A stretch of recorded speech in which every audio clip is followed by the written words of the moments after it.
This podcast is brought to you by the North Dakota Petroleum Foundation. From heating our homes and powering our vehicles to cell phones, clothing, and medical equipment, oil and natural gas makes everyday life better. North Dakota Oil and Natural Gas, advancing the possibilities. Learn more at ndpetroleumfoundation.org.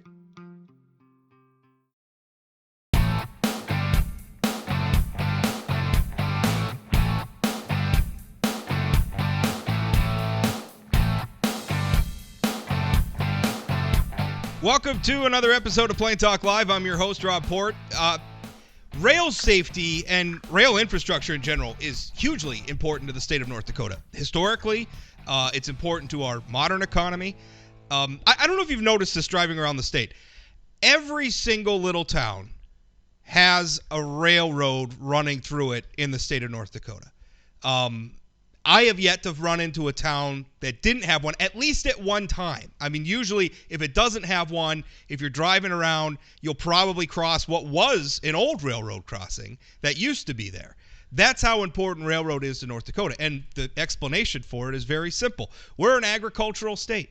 Our state, our most important industry historically has been agriculture. So all of our farmers, all of our ranchers, they needed the railroad, not just to bring the supplies and things in that they needed, but also, perhaps even more importantly, to get their product to market. So when the energy boom happened in the state of North Dakota, one thing is that it grew so quickly, we didn't have the pipeline infrastructure in place to take all of it.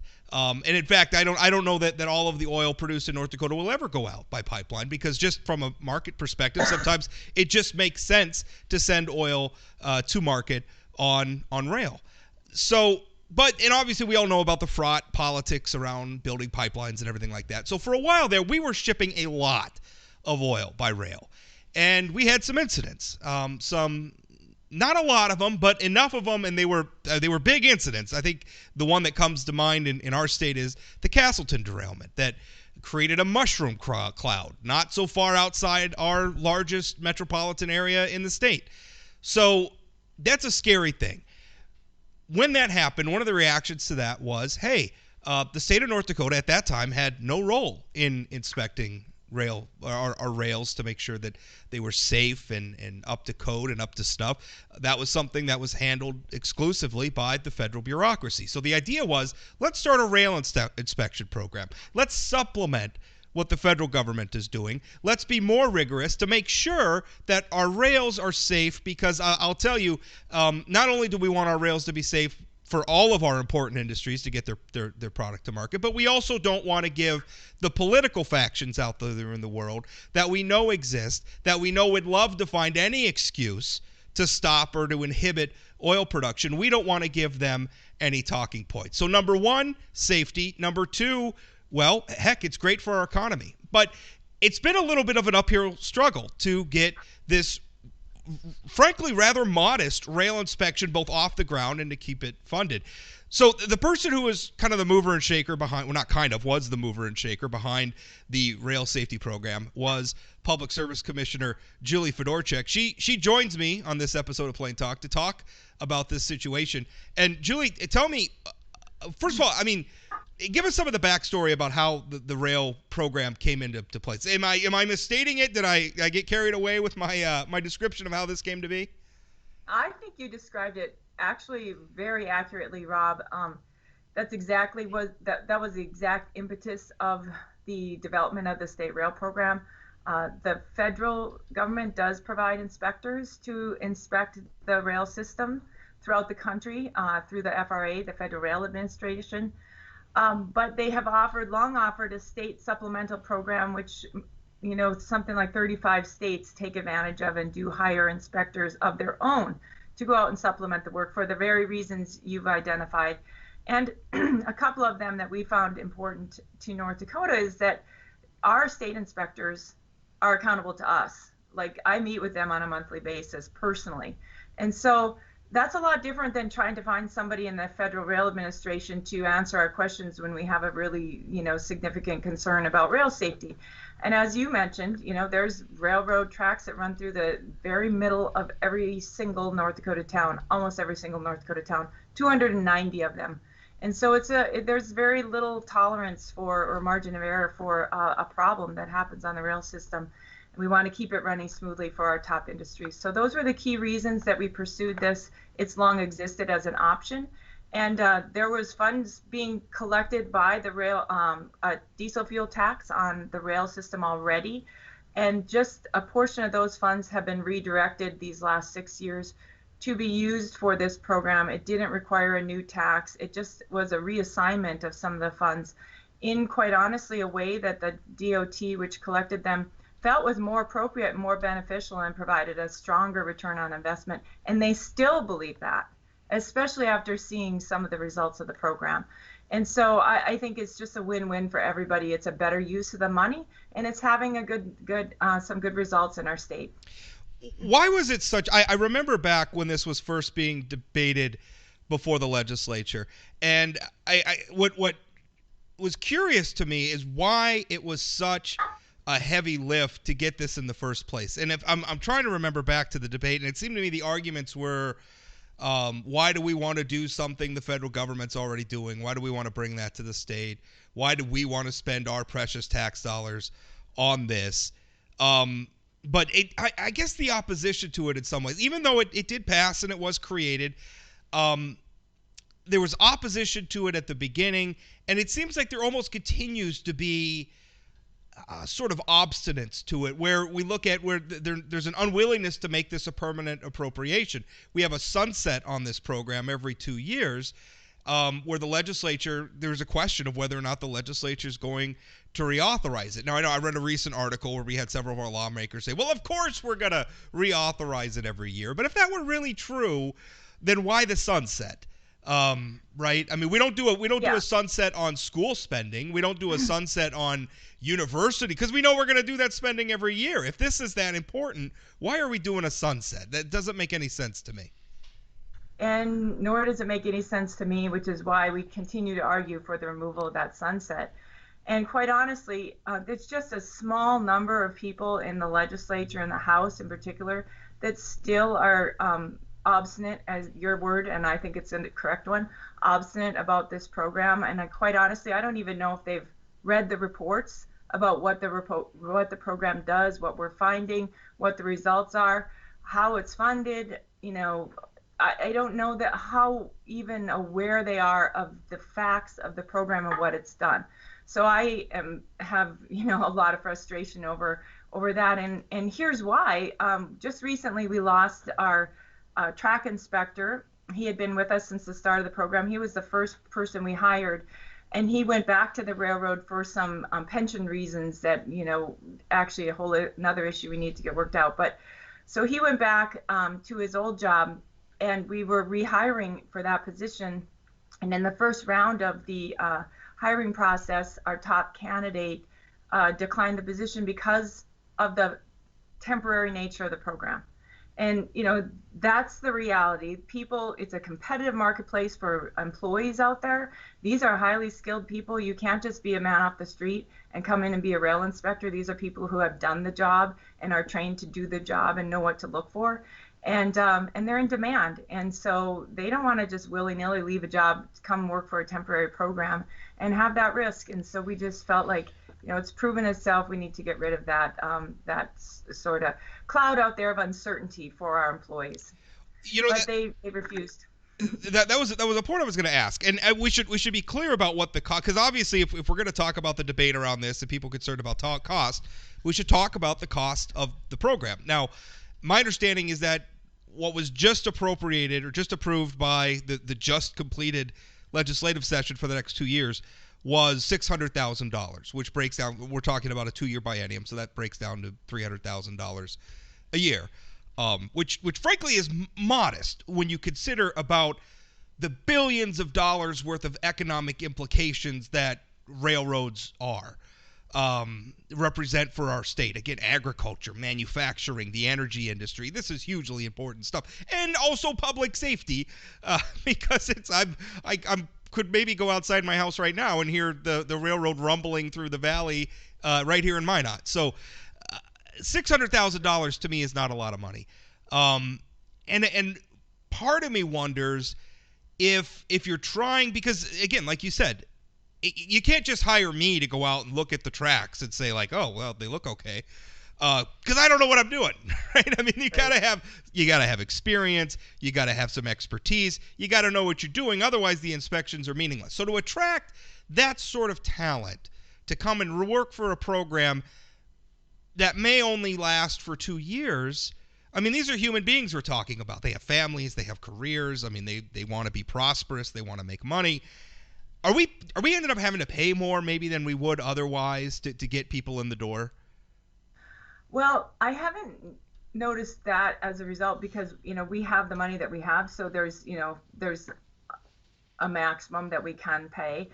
We pay them well. I'm going to be honest. They are well paid. We try to be as competitive as we can be with the railroads just to attract the best kind of folks. Well, you have to. If they can make more money, if the people who can do this job can make more money working somewhere else, you got to match it. Right. Exactly. I mean, and so we made that argument when we initially started the program and did our research on what we'd have to pay, and we've been able to meet that. And aside from, we just now had lost, and now we've rehired and attracted a new candidate and for that job, and he's being trained. And so we're rolling again and fully staffed. So I don't think we've had to pay more than we would just because of the sunset. But like I said, it's just an unnecessary uncertainty that we're causing out there and creating for these employees who are working on our behalf. That it doesn't cost the state anything to eliminate that sunset. And quite honestly, Rob, you can look at just about any program in state government, and with or without a sunset program, it's up for reconsideration every 2 years during the legislative process. I mean, we have to. Any program could be renegotiated or done away with during the legislative process. So it isn't as if by removing the sunset, we've taken away any tools that the legislature has to review it and reconsider or redirect it in the future. I mean, that option would still exist without the sunset program or clause being on there. It just would eliminate that sense that this is just like a pilot program or something that we're just trying and not really committed to. Yeah, nothing stops the legislature from any given biennium other than, I guess, there's certain constitutional like education spending is not optional. The state has a constitutional, but beyond that, I mean, this is a statutory program. Right. So the legislature could technically kill it whenever it wants. I mean, you don't need a sunset provision. If the legislature comes in and I guess they make the decision that, well, this program's wasteful or we don't need it, or the federal government's doing something now that's made it redundant, they could just kill it. They don't need a sunset provision to do that. The only thing the sunset provision does is it says unless the legislature acts, you're not going to get funding for the next biennium come the next session. Which I think, again, puts it into a situation. Now, I was just scrolling over before I read, I know we had our reporter Adam Willis had a report on it, and he had some of these figures as well. But I'm just looking at your report that the legislature got, and I'm looking, I mean, we're talking about, over 1,500 inspections. We're talking about, over 11,000 defects. Between the track inspector and the mechanical inspector, over 11,000 defects found and presumably corrected. We're talking about over 100 violations issued. So to me, that speaks to a program that's effective, right? They're finding real problems, and those problems are being corrected. And it's always hard to prove, what would have happened if something Right. hadn't been correct. We don't know if that would have led to a derailment. Would one of the federal inspectors have eventually found it? Would one of the railroad company's own people have found it? We don't know, but I think we could be glad somebody found it. And again, for the modest cost that this program represents to the state of North Dakota, $600,000 a year. I mean, some people who work for the state, that's like their salary 1 year. Not very many people, but maybe not very many. I'm giving a false impression of what state employees get paid. Maybe the head of the UND medical school makes that much money. I don't know because he's a doctor. But right. you know my point is that's not really a lot of money to operate a program like this. Well, if you were to shut down part of the main line for BNSF or CP through North Dakota, it would only take a modest amount of time for that track to be shut down, and it would equal $600,000 in economic loss in real short order. So probably like that morning, right? Right. I mean, you when you put it into that kind of context. And so early on when we started this program, we tried to look at what are going to be our measurements over time that we look at to see, are we making an impact or not? And like you said, it's really hard to track this kind of thing and tie it to one specific work. And we're not taking credit for the trends. But when we look at the average number of accidents for the 5 years leading up to the program and the 5 years after the program, there were 118 annual accidents in the years leading up to the program and 65 in the 5 years since we've had it in place. So that's a positive trend. Now, I will also be very careful to point out that the railroads have themselves increased inspections over that same time period because of the danger, the hazardous materials, et cetera, et cetera.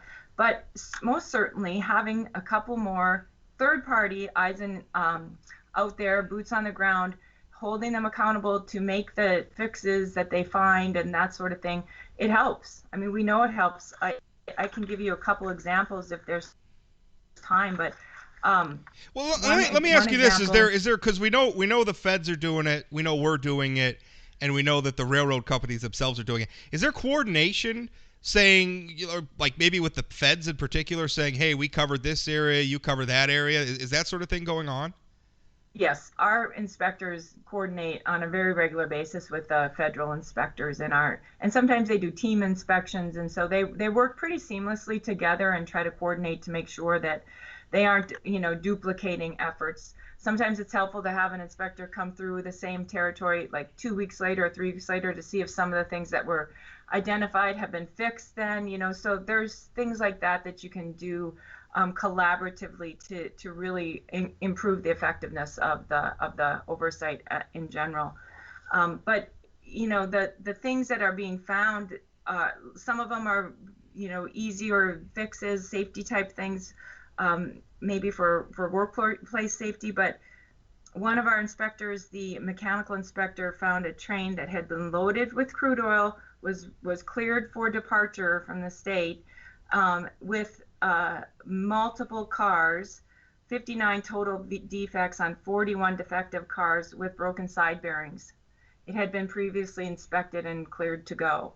So that train alone, broken side bearings, that's what keeps the train in balance in those crude cars. So when you're going around a curve, it keeps them from tipping too far. That's one example, a pretty serious example of defect, a violation that our inspectors found. We've found track this past year that on a 25-mile section of track, the state inspector found 13 separate drainage culverts that had failed. So the culvert below the track had failed in 13 different spots on this 25-mile section of track, and it had been inspected 10 days previously by the railroad. I'm saying this not to throw the railroads under the train, but just to say, like, there are a lot of moving parts in a railroad. There's a lot of things that can be missed, and it takes third-party folks out there looking at this stuff and holding the industry accountable for making the fixes that they need to make. They're driven by economics and speed. And I'm not saying they do it intentionally, but I'm sure sometimes they're moved to be like, well, let's take care of that later. Let's get this going and we'll deal with that later. Our inspectors are out there saying, no, later is now. This needs to be fixed now. So I think it's working well. The railroads even support it. Yeah. Well, and let's be clear. Nobody's trying to demonize anything. Humans are fallible. Any human endeavor people are prone to mistakes. Sometimes you have like one bad apple who's maybe not doing their job the way they should. having when it comes to something as economically important, as important to public safety as this is, having multiple layers of oversight just makes sense. Now, what do you think it's going to take to convince I mean, to me, the efficacy of this program was self-evident from the day it was introduced. I mean, the cost is modest. The insurance policy that it represents for keeping our community safe, for protecting the economic activity that depends on rail, is huge. So now it's been in operation for a while, and we can see the net results. And again, it's always hard with safety because you don't know. Oh, you didn't catch that. Would there actually have been a derailment? I don't know. Why do we want to roll the dice? But what do you think it takes to get the legislature to just say, okay, this just needs to be a permanent thing that we do? Well, I was really hopeful this year that they would come along. I quite honestly, I think some of it is leadership. There's a couple of folks in key leadership positions in the House that have always been against this program and have just flatly refused to consider making it permanent. And so leadership changes, I think, will be a key piece of making this a permanent Who are we talking about? Jeff Delzer as Appropriations Representative Chair. Jeff, Chair of the House Appropriations Committee. Okay. Right. Yeah. Most specifically him. I mean, and he's been running the appropriations for the last number of sessions, and he just doesn't support the program. He told me flat out this year. He said, the House, doesn't support the program. And I pushed back and I said, no, I don't agree, because I know plenty of House members who do support the program. But I do believe that you don't support the program, yeah. Representative Delzer. Well, I mean, there's clearly enough support for it that it is. I mean, it was, to the legislature's credit, the program was created and continues to be funded. You know, the last stumbling block is how do we get this to be permanently funded so that, you know, again, we're not operating it like a pilot program where the people working on it and everything have to, you know, am I going to have a job in 2 years? Are we going to wind this down? You know, right. this again, rail is going to be an important part of North Dakota's economic mix, our industrial mix for the foreseeable future. It's not going anywhere. Right. And by the way, it's not just rail for North Dakota products either. A lot of the rail traffic that comes is just passing through, right? Going from one part of the country to the other. So it's not just, you know, and there's sometimes some stuff on those rails that we don't want to spill in our community. As I live in Minot, where we had a terrible train derailment with anhydrous ammonia years and years ago. I remember I was a young man then, not even a blogger yet, if you can imagine that. And it was scary. Our entire community was engulfed with this cloud. I mean, it was the fallout from it we dealt with for years. It's a terrifying thing. Yeah. So, you know, this stuff is important. And I guess maybe that's why I've always focused in a little bit on this. I mean, not only do I want, you know, care about the health of our state economy and the health of our communities, but it's a little bit personal for me too, having lived through something like that as well. Well, Julie, I appreciate you. Appreciate your time and appreciate you coming on to talk about this program. And maybe people are wondering, well, Rob, this is probably just about the least sexy political topic that you could possibly talk about. But I'm telling you, this is the sort of stuff that is key to good governance. You know, this is the sort of stuff that matters. Nobody thinks about this stuff until a train goes off the rail. And then people say, well, why didn't we do something? Well, here we are. This is the time to do something before it happens. So, right. Julie, yeah, final thoughts to you. Well, I think that you've summed it up well, and I feel like this rail safety program is kind of in the bucket of things that the people expect is happening. They expect that government is doing this type of work because they can't protect themselves from trains derailing. They need third-party oversight provided by the government to do that. And so this is the type of regulatory program that I think it really matters. And we've worked hard all along from day one to make sure that the return on investment is as strong as possible. And I think it really is. So I hope that the leaders in the House that really support this, the House and the Senate, there's been great leadership in the Senate all along, that we can successfully, you know, eliminate that temporary nature in the future and continue strong investments in the program and continuing to improve the safety of the rail system in our state. Thanks. Thanks, Rob. Have a great weekend.